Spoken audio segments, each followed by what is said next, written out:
오늘 본문은 예수님의 부활 사건을 다루고 있습니다.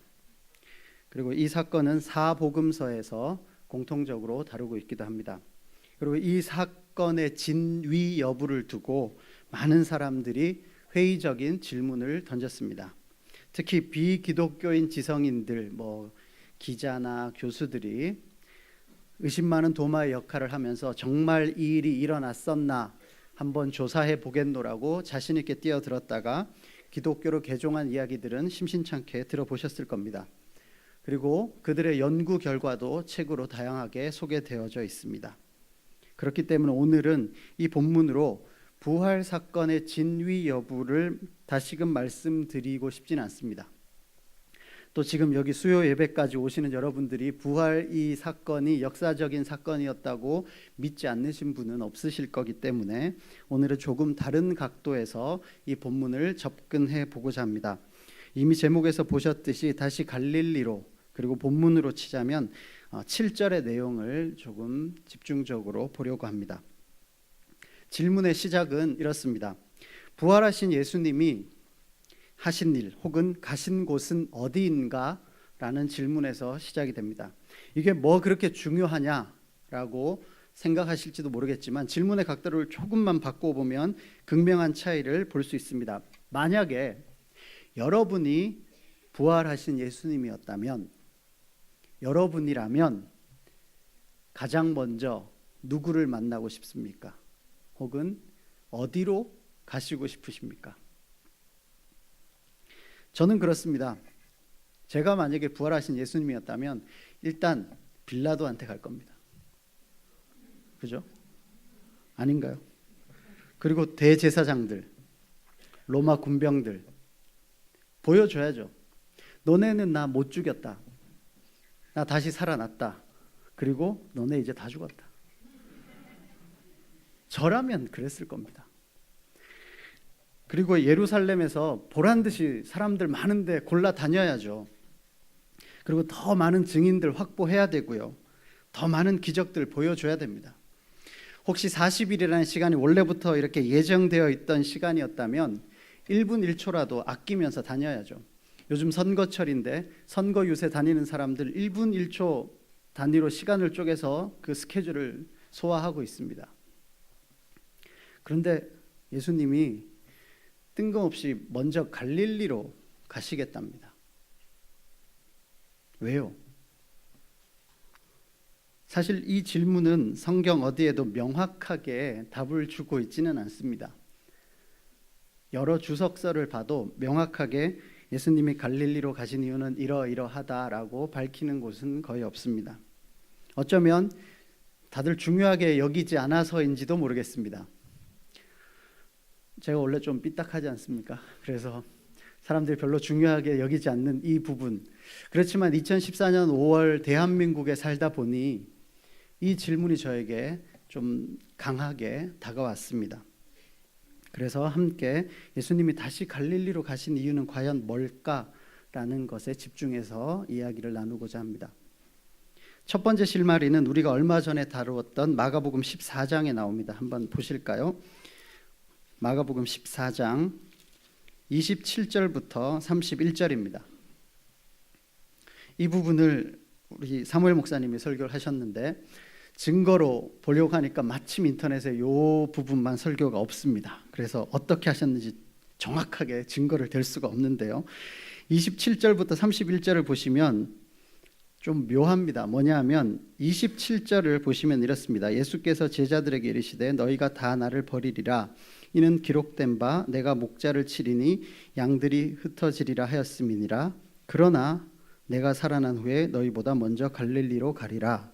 이렇게 말씀하셨는데, 그리고 나서 베드로가 29절에서 여짜오되 다 버릴지라도 나는 그리하지 않겠나이다 라고 대답합니다. 다시 말하면 28절을 빼고 읽어도 대화에 아무런 무리가 없습니다. 그죠? 27절에서 예수님이 내가 목자를 치리니 양들이 흩어지리라 하였음이니라. 29절 베드로가 여짜오되 다 버릴지라도 나는 그리하지 않겠습니다 라고 돼 있는 거죠. 오히려 28절이 있는 게 더 이상합니다. 예수님은 내가 먼저 갈릴리로 가겠다 그랬는데 베드로는 지금 그건 귓등으로도 안 듣고 있습니다. 그렇지 않나요? 저도 이 본문을 읽을 때 그렇게 중요하게 생각하지 않았습니다. 다시 말씀드리지만 많은 사람들이 관심이 없는데 굳이 지금 잡아가지고 이야기하고 있는 겁니다. 그런데 마가가 예수님의 십자가 사건을 서술할 때 일관되게 유지하는 기조가 있습니다. 뭐냐면 예수님은 의미심장하게 예언을 하시고 그 일을 성취해 나가시는 반면에 제자들은 사사건건 그 의미를 파악하지도 못하고 눈앞에 그 일이 일어나고 있는데도 이게 무슨 일인가 이해하지 못했다는 거죠. 성경의 표현대로 하자면 예수님은 계속 말씀하신 대로 행해 가고 계시고 제자들은 놀라 떨며 무서워하고 아무 말도 하지 못했습니다. 제자들이 이상하다 생각하실 수 있겠지만 우리 중 어느 누구가 그 제자 그룹 속에 속해 있었던들 달라지겠습니까? 다시 말해 십자가와 부활 사건이 진행되어 가면 진행되어 갈수록 예수님의 입장에서는 분명 성취되어져 가고 있었습니다만 제자들 입장에서는 실패하고 있었습니다. 무슨 말씀이냐면 잡히시기 전날 밤에도 잠시라도 깨어서 기도하자 잤습니다.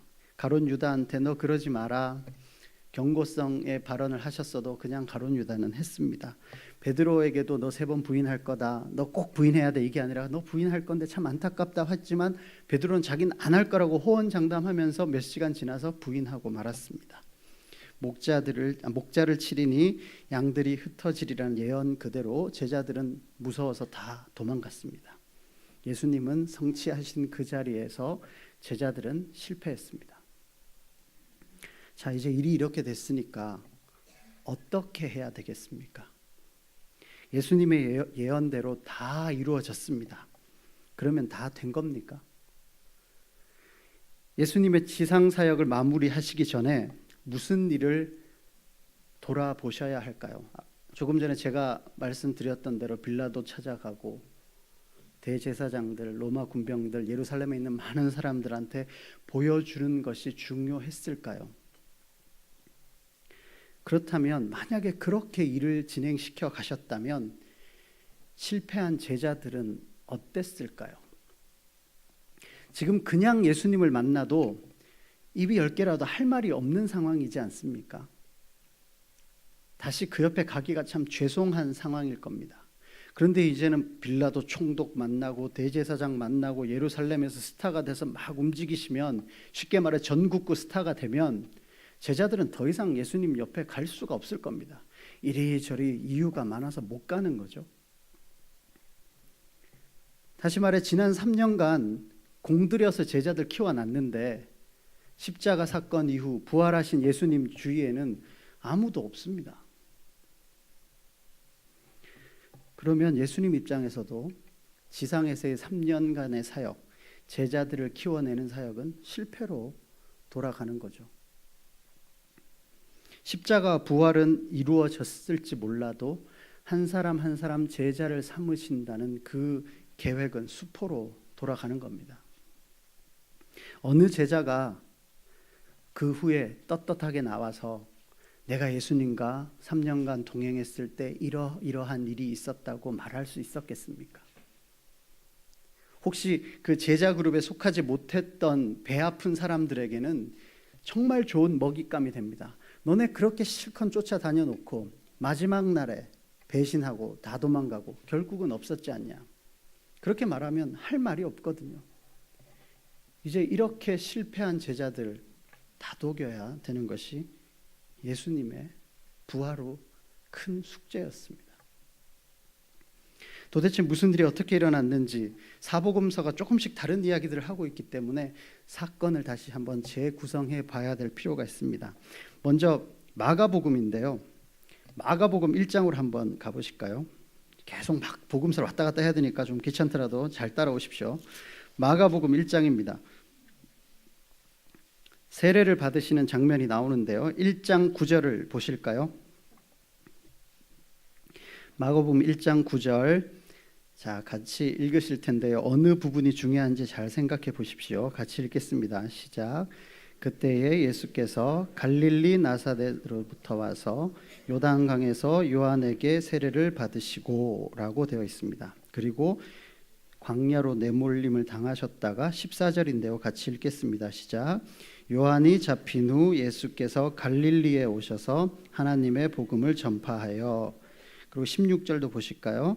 갈릴리 해변으로 지나가시다가 시몬과 그 형제 안드레가 바다에 금을 던지는 것을 보시니 그들은 어부라. 그리고 21절도 그들이 가버나움에 들어가니라 라고 해서 계속 갈릴리 지역을 중심으로 예수님의 지상사역이 시작되었다라고 마가복음은 기록하고 있습니다.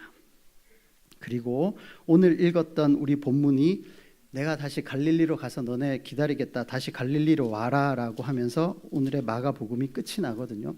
물론 9절부터 20절이 있고, 여러분 가지고 있는 성경책에 보면 이렇게 괄호로 묶여있는 성경책이 있을 겁니다. 있나요? 오늘 본문 16장으로 다시 돌아와 보시면 9절부터 20절에 이렇게 괄호로 묶여가지고 밑에 이렇게 설명이 되어져 있나요? 예, 그런 성경이 좋은 겁니다. 아닌 거는 바꾸세요, 빨리. 자, 그런 성경이 어떻게 되어 있습니까? 어떤 사본에는 9에서 20절까지 없음이라고 되어 있습니다. 상당수 많은 학자들이 아마 8절까지가 원래의 마가복음이 아니냐 이렇게 말하는데요. 그러면 마가복음 이렇게 됩니다. 저를 한번 보시죠. 마가복음은 갈릴리에서 시작이 되는 거죠. 주요 사건이 갈릴리에서 집중이 됩니다. 1장에서. 그리고 16장에서 십자가 사건 부활이 있은 뒤에 다시 예수님은 갈릴리로 가서 만나겠다라고 하시고 제자들은 아무런 말도 못하고 도망가는 상태로 마가복음이 끝이 납니다. 그리고 이제 뒷이야기는 독자의 상상에 맡기는 그런 불친절한 마무리가 됩니다. 그것이 마가복음입니다. 마가복음이 아마 최초로 쓰여졌다고 보통 이야기들을 합니다. 그리고 마가복음에 가장 근접한 또 다른 복음서는 마태복음이라고 하는데요. 마태복음을 한번 보실까요? 마태복음을 보시죠. 마태복음 3장입니다. 마태복음 1장은 여러분들이 잘 아시듯이 족보입니다.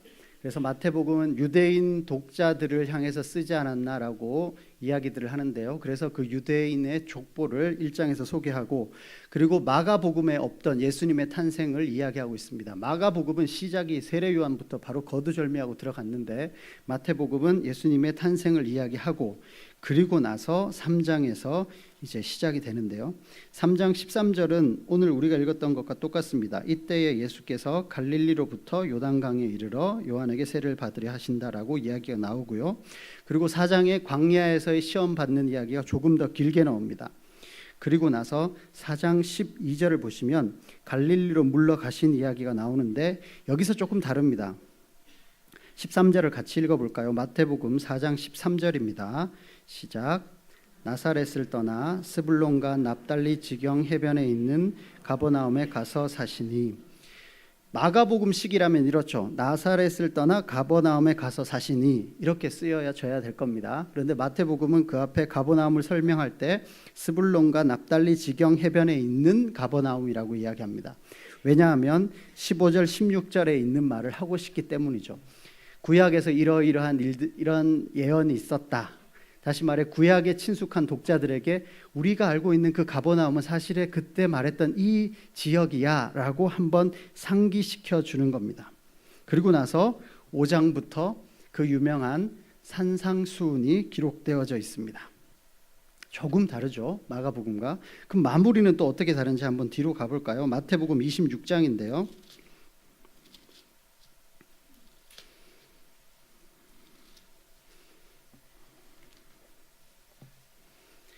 마태복음 26장 31절부터 35절까지는 우리가 조금 전에 읽었던 마가복음하고 똑같습니다. 그렇죠? 내가 살아난 후에 너희보다 먼저 갈릴리로 가겠다라고 여기에도 분명하게 나옵니다. 그런데 조금 다른 것은 28장인데요. 28장을 한번 보시죠.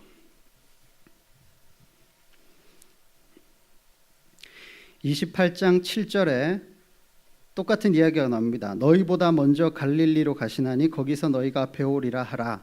이렇게 다른 사람이 그렇게 이야기하는 장면이 나오는데 여기에 덧붙여서 10절이 있습니다. 10절을 같이 읽겠습니다. 시작. 이에 예수께서 이르시되 무서워하지 말라. 가서 내 형제들에게 갈릴리로 가라 하라. 거기서 나를 보리라 하시니라. 예수님이 직접 또 한번 나타나서 이렇게 말씀을 하시죠.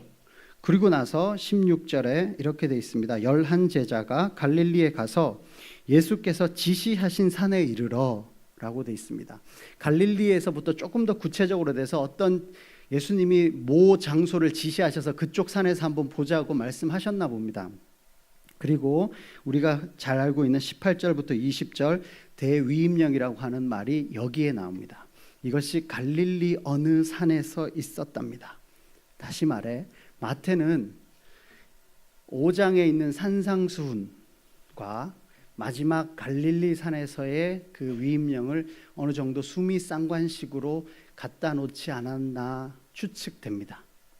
마가복음은 갈릴리에서 시작해서 예루살렘에서 끝난 지상사역이 다시 갈릴리에서부터 시작될 거라는 암시로 끝난 반면에 마태복음은 갈릴리 어느 지역 산에서 설교하시던 예수님의 초창기 사역에서부터 쭉 해서 예루살렘에서 십자가와 부활 사건이 있은 뒤에 다시 갈릴리 어느 산에서 대위임령을 제자들에게 말씀해 주시는 장면으로 끝이 납니다. 조금 다르죠. 그리고 가장 늦게 서술된 것으로 여겨지는 요한복음은 또 조금 다릅니다.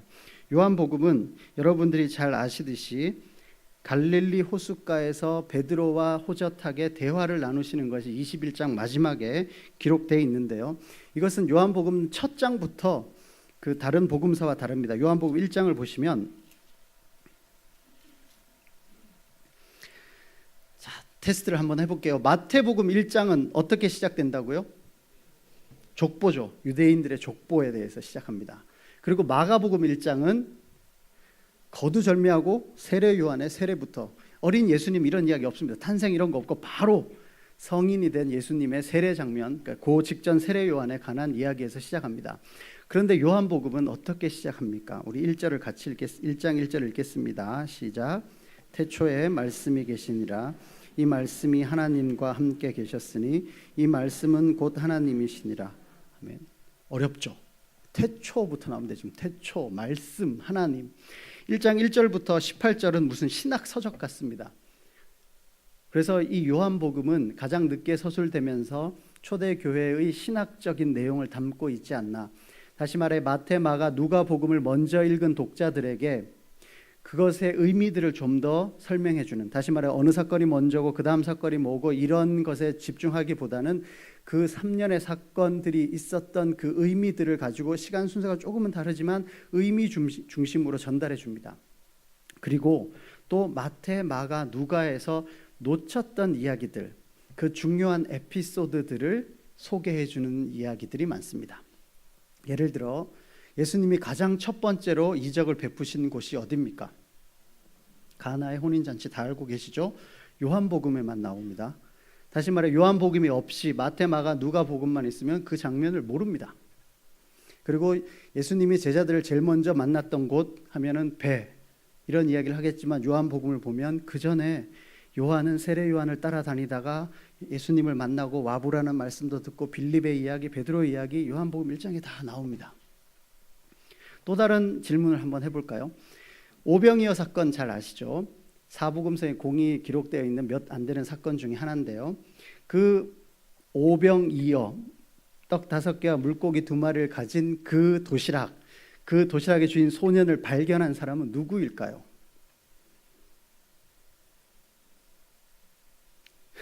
잘 모르시겠죠? 마태, 마가, 누가복음에는 그게 안 나옵니다. 그런데 요한은 그것을 우리들에게 이야기해 주거든요. 그래서 이 사람들 다 먹이면 얼마쯤 되겠냐? 200데나리온 됩니다. 그거 짓궂게 질문하신 장면도 요한복음에 나옵니다. 그것이 잘 모르시겠습니까? 요한복음 6장을 한번 보실까요? 요한복음 6장 6절 7절입니다. 같이 읽겠습니다. 시작. 이렇게 말씀하심은 친히 어떻게 하실지를 아시고 빌립을 시험하고자 하심이라. 빌립이 대답하되 각 사람으로 조금씩 받게 할지라도 200데나리온의 떡이 부족하리이다. 이렇게 돼 있고요. 8절 9절을 읽어보시면 아까의 대답이 나옵니다. 시작. 제자 중 하나 곧 시몬 베드로의 형제 안드레가 예수께 여짜오되 여기 한 아이가 있어 보리떡 5개와 물고기 2마리를 가지고 있나이다. 그러나 그것이 이 많은 사람에게 얼마나 되겠사옵나이까. 그걸 발견한 사람은 안드레였습니다라고 요한이 이렇게 기록해 줍니다. 이렇게 중요한 사건들 중에 놓치고 있던 어떤 디테일들을 요한은 우리들에게 많이 이야기를 해주고 있거든요.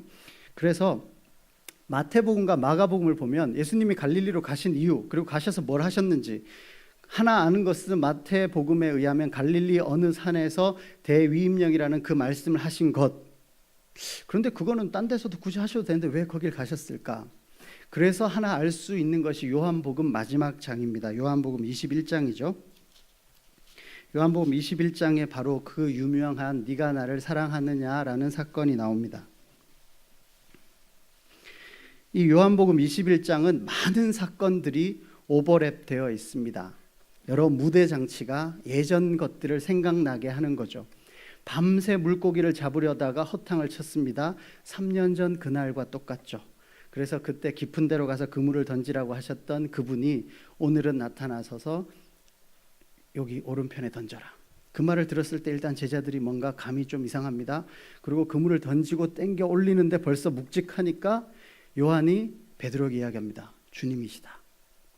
그 이야기 듣고 베드로는 옷 벗고 일하다가 옷 입고 물을 뛰어듭니다. 물가에서 예수님이 말했을 때 들릴 정도니까 여기에서는 이제 50칸 해서 우리 거리로는 90m 정도쯤 됐다라고 이야기하는데 그것을 수영해서 오는 거죠. 그리고 딱 와봤는데 숯불이 있는 거예요. 베드로는 아마 숯불에 트라우마가 있지 않겠습니까? 그 이후로는 숯불 보기도 싫을 텐데 숯불이 딱 있습니다. 예수님 계시고요. 시간은 또 마침 그 비슷할 때고, 특히 예수님이 그 숯불에 이렇게 불에 이렇게 보이는 그 얼굴 모습 그때랑 너무 닮았을 거 아닙니까? 외면하고 싶은데 그 숯불에 고기하고 딱 올려놓고 사람들 다 모여 있고 이제 빼도 박도 못합니다. 그 자리에서 다시 한번 많은 제자들 앞에서 예수님이 베드로에게 질문을 하시죠. 어쩌면 그것은 사면이었을지도 모르겠습니다. 그리고 다시금 시작하라는 말씀일지도 모르겠습니다. 예수님이 갈릴리로 먼저 가서 기다리겠다고 하신 가장 큰 이유 중에 하나가 바로 이게 아닐까 생각이 됩니다. 예수님은 계속 말씀하신 대로 성취하고 계셨지만 제자들은 계속 실패하고 좌절하는 순간만 맞이하고 있었습니다. 그 제자들을 다시금 세우시기에 가장 좋은 곳은 예루살렘이기보다는 갈릴리였겠죠. 예수님은 십자가에 달리셔서 다 이루셨다라고 말씀하셨지만, 그리고 3일 만에 부활하셔서 어마어마한 전무후무한 일을 이루셨지만 그 일 이후에 하셨던 일은 다시 갈릴리로 가서 그 몇 명의 제자들을 다시 힘을 실어 주시는 것이었거든요. 그런데 그게 예수님이 사흘 만에 딱 깨어나 보니까 아이고 일이 잘못됐네가 아니라 이미 그 전부터 내가 갈릴리에 가서 기다리겠다. 너네 갈릴리로 와라. 우리 다시 시작하자. 라고 이미 말씀해 두셨다는 거죠. 그리고 요한복음에서는 그 갈릴리에서 있었던 그 일의 한 에피소드를 우리에게 이야기해 주고 있습니다. 이렇게 세 가지 복음서는 갈릴리 이야기를 잘 하고 있는데요. 그리고 갈릴리에서 복음서가 끝이 납니다. 그런데 문제는 누가복음이에요. 사건을 직간접적으로 가장 조사를 많이 했다는 누가복음은 좀 다른 이야기를 합니다. 누가복음 서론부터 다른데요. 한번 누가복음 초반 1장부터 보실까요? 누가복음 1장에서 1장 1절부터 4절까지는 이제 서로 그 소개 글이 되고 그 다음부터 이제 사건이 시작이 되는데, 이 1장 5절 이하에 나오는 사건의 장소, 공간적 배경은 어디이겠습니까? 제사장이 계명과 규례대로 자기의 순번이 돼서 제사장 직무를 성전에서 하고 있었으니까 그곳은 예루살렘일 겁니다. 그리고 이어서 세례 요한의 출생 이야기가 나오고 마리아에게 천사가 나타난 이야기, 마리아가 엘리사벳을 방문한 이야기, 마리아의 창가, 다른 복음서에는 없던 이야기들이 막 나오고 3장에서 족보가 나오는데요. 근데 그 족보도 마태복음하고는 다르게 족보의 끝이 어디까지 거슬러 올라갑니까? 3장 제일 마지막 절에 3장 38절 볼까요? 같이 읽겠습니다. 시작. 에노스요, 그 위는 셋이요, 그 위는 아담이요, 그 위는 하나님이시니라. 아멘. 스케일이 다르죠. 뭐 아브라함 정도가 아니라 그냥 쫙 거슬러 올라가서 하나님까지 그냥 가버립니다. 누가복음 스케일이 지금 남다른데 마지막도 똑같습니다. 마지막도 24장까지 가면은 스케일이 조금 다른데 누가복음의 시작부터 달랐다는 것을 한번 먼저 짚고 넘어가겠습니다. 예수님이 등장하실 때 어떻게 소개되고 있나입니다. 누가복음 2장 22절을 볼까요? 누가복음 2장 22절 예수님이 처음으로 소개되는데 기억해 보십시오. 마가복음, 마태복음에서는 갈릴리에서부터 오신 예수님이고 갈릴리에 있는 예수님의 이야기를 하고 있는데 누가복음 2장 22절 같이 읽겠습니다. 시작. 모세의 법대로 정결 예식의 날이 참에 아기를 데리고 예루살렘에 올라가니라고 되어 있습니다. 예루살렘에서 예수님이 할례 받으시는 장면을 이야기하고 있습니다. 그리고 예수님이 미아가 될 뻔했던 사건 아시죠? 그것도 누가복음에만 소개되어 있는데 41절을 보시죠. 2장 41절입니다. 같이 읽겠습니다. 시작. 그의 부모가 해마다 6월절이 되면 예루살렘으로 가더니라고 되어 있습니다. 예수님을 그려주고 있긴 한데 갈릴리에서의 예수님을 소개하는 것으로 시작하는 게 아니라 예루살렘에서의 예수님을 지금 두 가지를 먼저 소개해주고 있죠. 누가복음의 시작은 분명히 다릅니다. 그리고 마지막을 한번 볼까요? 누가복음 마지막 24장입니다.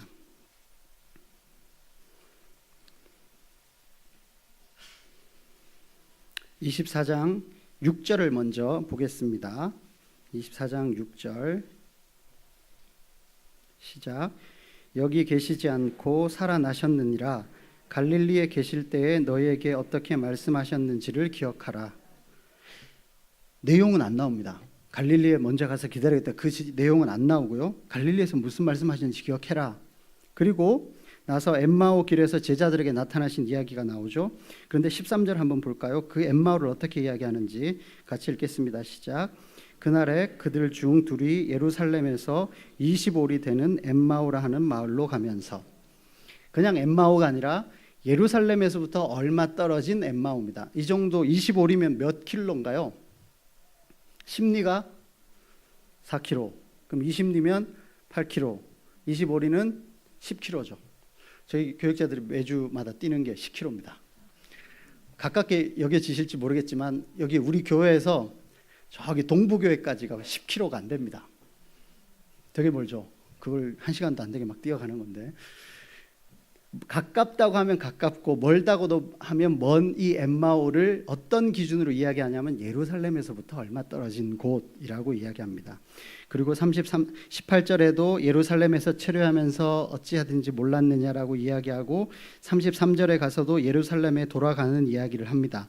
그리고 마지막 장면은 50절입니다. 24장 50절 같이 읽겠습니다. 시작. 예수께서 그들을 데리고 베다니 앞까지 나가사 손을 들어 그들에게 축복하시더니, 베다니는 예루살렘에서 3km 정도 떨어진 곳. 여기서 아마 저기 죽전 정도 되나요? 그 정도밖에 안 될 겁니다.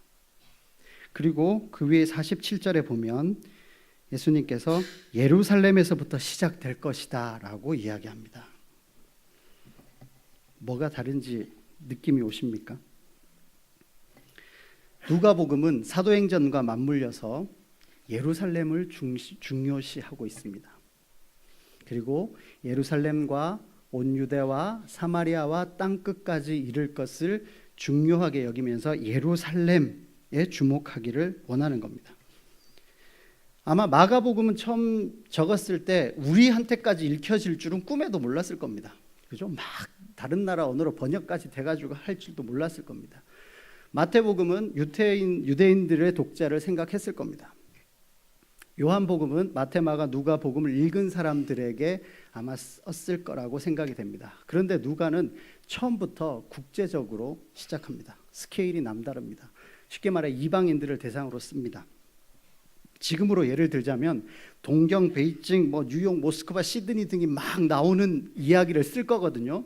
그래서 그 이야기를 쓰는데 그 주인공을 소개를 해야 되는데 성서공단에서 있었던 일이다라고 시작하기에는 못하니까 서울을 이야기를 하는 겁니다. 왜냐하면 격을 좀 맞춰야 되지 않습니까? 그러고 나서 갈릴리, 우리로 치자면 이 성서공단 지역을 중심으로 했던 그 사람이, 그리고 마지막에는 서울에서 이렇게 했고, 이 복음이 서울에서부터 시작해서 저기 베이징과 저기 싱가포르를 거쳐서 저 유럽으로까지 갈 것이다라는 이야기를 하려고 하는 거거든요. 그렇기 때문에 갈릴리에 집중한 거나 예루살렘을 집중한 거나 크게 달라 보이진 않습니다. 뭐냐면 베이스 캠프라는 이야기입니다. 예수님과 제자들만을 놓고 봤을 때의 베이스 캠프는 갈릴리였을 겁니다. 이제 세계 선교라는 넓은 것을 놓고 보자니 그 베이스 캠프는 예루살렘이었다는 거죠. 베이스 캠프라는 주제로 광고가 하나 있는데 잠시 짧은 거 하나 보신 뒤에 말씀을 나누시죠. 당신의 베이스 캠프는 어디입니까? 어디로 가야 할지 모른다면 베이스 캠프는 방향이 될 것이고, 어떻게 가야 할지 묻는다면 지도가 될 것이고, 계속 가야 할지 망설인다면 용기가 될 것입니다. 베이스 없는 정상은 없습니다. 세상의 베이스가 되다. 어디로 가야 할지 모른다면 베이스 캠프는 방향이 될 거라는 겁니다. 지금 제자들은 정신 못 차리고 있거든요. 어찌할 바를 모릅니다. 그들에게 베이스 캠프는 갈릴리였겠죠. 또 다시 시작해야 되나, 계속 가야 되나, 어찌해야 되나 망설이고 있는 제자들에게 그 갈릴리에서의 예수님과의 재회는 다시 시작할 수 있는 용기를 줬을 겁니다. 그래서 베이스 캠프 없는 정상, 예루살렘이 없는 세계 선교는 없다는 이야기죠. 베이스는 기본입니다. 기본, 그죠? 오늘 우리가 다루고 있는 이 사건, 부활 뒤에 일어났던 일들입니다. 전무후무했던, 죽음을 이기신 승리하신 예수님, 정말 세상을 뒤집을 만한 사건이고 다 죽었어 하고 막 덤벼들 수 있는 그 사건임에도 불구하고 예수님이 하셨던 일은 베이스 캠프인 갈릴리에서 다시 시작하는 거였죠. 우리는 무슨 큰 일을 앞두거나 혹은 무슨 큰 일을 치르고 나서는 큰 거에 현혹되기가 쉽습니다. 그리고 소소한 것들은 중요하지 않게 취급하죠. 다시 말해 우리의 일상을 너무나 가볍게 여긴다는 겁니다. 국가적 슬픔인 세월호 사건도 마찬가지죠. 죄송하지만 20년 전에 있었던 사건하고 그냥 거의 똑같습니다. 조금 달라진 게 있다면 그때 20년 전에 보완하려고 했던 제도적 장치에 편승한 더 나쁜 사람들이 생겨났다는 것 정도겠죠. 몇 주 동안 매스컴을 떠들썩하게 하고 있는 이 사건, 여전히 큰 그림, 큰 프로그램의 변화, 큰 제도적 장치를 가지고 이야기하고 있는지는 몰라도 우리의 일상에서의 변화가 없으면 아마 또 20년 전과 동일할 겁니다. 우리나라가 세계에서 배를 제일 잘 만든다고 하죠. 그리고 조선 수주 물량에 1등했다, 아깝게 2등했다, 뉴스에서 많이 이야기합니다만 우리 국민이 제일 자주 타고 다니는 연안 부두에 있는 그 배들은 제일 낡은 배, 다른 나라에서 쓰다가 버린 거 주워다가 고쳐가지고 쓰고 있는 거죠. 큰 물에서는 뭔가 달라질지 모르겠지만 우리의 일상은 여전히 혹은 더 나쁘게 변화하고 있습니다. 제가 자주 쓰는 표현이 있습니다. 집에서 소파에 누워있는 남편에게 쓰레기 좀 버려달라고 하는 거는 하늘에 별 따주는 것보다 어렵다는 말이 제가 만든 말입니다. 하늘의 별은 따줘도 그건 정말 귀찮고 싫습니다. 그렇지 않나요? 며칠 전 어린이날이었고 이제 내일은 어버이날이고 그래서 가족끼리 모여서 식사도 하고 선물도 사고 뭐 여러 가지 일들이 있을 겁니다. 그리고 같이 어디를 여행도 갈 수도 있을 거고요. 그러면서 가다가 차 안에서 싸우고 밥 먹다가 서로 벌써 웃으시는 걸로 봐서 그렇죠? 선물을 사드리고 함께 식사를 하고 여행 상품을 하나 결제해 드리는 건 쉬울지 몰라도 한 5분 10분 대화 나누는 게 더 어렵습니다. 아이들도 마찬가지죠. 교육열이 막 뜨겁지만 그 교육 때문에 지금 어떤 일들이 벌어져 가고 있는지, 정작 우리 아이가 뭘 원하는지 진지하게 이야기해 본 적은 별로 없으실 겁니다. 우리가 변화를 추구해야 할 곳은 저 멀리가 아니라는 거죠. 우리의 가정, 내 사무실 옆에 앉아 있는 사람, 바로 우리 이웃, 아파트에서 제일 자주 만나는 청소하시는 분, 경비 아저씨, 동네 슈퍼 아저씨, 그분들과의 관계에서 우리가 변화가 없다면 자꾸 큰 거에 현혹시키는 마귀의 유혹에 빠지는 것과 마찬가지입니다. 베이스 캠프 예루살렘도 마찬가지입니다. 죄송하지만 한국 교회 여러 가지 문제들을 이야기하는 사람들이 많지만 제가 하나 짚어드리고 싶은 것은 선교입니다. 뭐냐 하면 선교의 열풍이 불고 간 교회들은 하나 없이 다 쇠락의 길을 걸었습니다. 영국, 미국 혹은 중세교회가 십자군 전쟁 이후에 겪었던 쇠락을 아실 것이고 90년대 한국교회에 불어닥쳤던 선교 열풍 이후에 지금을 여러분들은 잘 아실 것입니다. 왜 그런가 생각해 봤을 때 그냥 지금까지 내린 저만의 결론은 그렇습니다. 선교의 열풍이 불면 소수의 헌신된 사람들에게 집중합니다. 그리고 다수의 사람들은 패배의식에 사로잡힙니다. 그리고 가는 그들과 남은 우리들로 나눠지고 이 남은 우리들을 또 치열업 시키기 위해서 보내는 선교사를 강조하지만 시간이 가면 갈수록 소수의 가는 사람들만 남을 뿐입니다. 그리고 베이스 캠프는 비어가죠. 90년대 때 선교가 막 열풍이 있었을 때는 모든 교회들이 선교사를 보내겠다고 하고 오히려 보낼 선교사가 준비되어 있지 않았습니다. 그런데 지금은 가야 될 혹은 보냄받기 원하는 선교사들은 적체되어 가고 있는데 보낼 여력이 없습니다. 베이스 캠프가 흔들립니다. 죄송하지만 1세대 선교사님들이 돌아오는 시기가 됐는데 어찌해야 될 바를 모르겠습니다. 그러면서 영국 교회가, 미국 교회가 쇠락의 길을 걸었습니다. 우리 또한 얼마 남지 않은 것 같습니다. 만약에 제가 막이라면 그렇습니다. 부흥이 막 일어나고 있을 때 긴장할 수 있겠지만 갑자기 거기에서 선교의 열풍이 불면 안심할 것 같습니다. 저거 한 세대만 지나면 베이스 캠프는 빈다. 헌신된 소수들이 다 나가겠다고 나가버리면 집은 누가 지킵니까? 그리고 이 작전은 한 번도 실패한 적이 없습니다. 기본으로 돌아가자는 말이나 베이스 캠프를 지키자는 말, 우리 한국교회 이렇게 거창한 거 말고요, 우리 지역교회, 우리가 섬기고 있는 이 내일교회를 지키자는 이야기입니다. 부활했으니까 이제 더 이상 갈릴리를 돌아보는 것은 시대착오적인 것이다 라고 말하는 사람도 있을지 모르겠습니다. 실패와 좌절에 빠진 제자들은 다 냅두고 이제 다시 부활하신 예수님을 만난 바울과 같은 사람들을 세워서 세계 선교로 나가자라고 말할지도 모르겠습니다. 더 큰 프로그램, 더 멋진 것, 그것들을 강조할지도 모르겠습니다. 그러다가 10년, 20년이 지난 오늘을 우리는 살고 있습니다. 베이스 없는 정상이 없듯이 지역교회가 없는 세계 선교는 있을 수가 없습니다. 그래서 예루살렘에서부터 시작한다는 거죠. 말씀을 정리하겠습니다. 부활하신 승리자 예수님이 다시 돌아가신 곳은 갈릴리였습니다. 그리고 부활하신 것을 증명하려고 애쓴 것이 아니라 시리에 빠진 제자들을 다시 일으켜 세우시는 것을 집중하셨습니다. 그리고 세계 선교를 논하던 곳에서도 베이스 캠프인 예루살렘 교회가 중요하게 여겨졌습니다. 우리의 싸움터는 저 멀리에 있지 않습니다.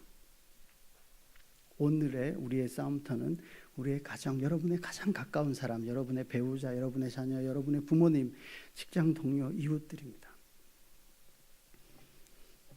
추상적이고 큰 목표에 현혹되지 마시기 바랍니다. 그것에 우리를 그냥 묻어두지 마시라는 겁니다.